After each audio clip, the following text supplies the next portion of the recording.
வடக்கு பார்த்த மனைகள்ல வந்து இந்த மாரி எல்லாமே சரியா இருந்துச்சுன்னா, திருமண தடைகள்லாம் நீங்கும் அப்படின்னு சொல்லுவாங்க.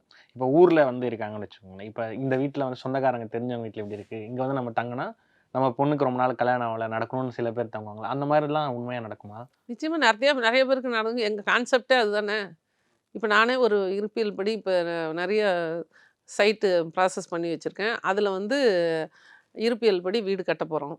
கட்டிட்டு யாருக்கெல்லாம் இருக்கு, வாங்க வந்து 6 மாசம் தங்குங்க. யாருக்கெல்லாம் கல்யாணம் ஆகல, வந்து 6 மாசம் தங்குங்க, 3 மாசம் தங்குங்க. இந்த மாரி அவங்கவங்களுக்கு பிரச்சனைக்கு தகுந்த மாரி அந்த வீட்ல தங்குனா, நிச்சயமா நல்லது நடக்கும். அதுக்கப்புறம் அவங்களே அந்த மாரி ஒரு வீடு கட்டிக்குவாங்க.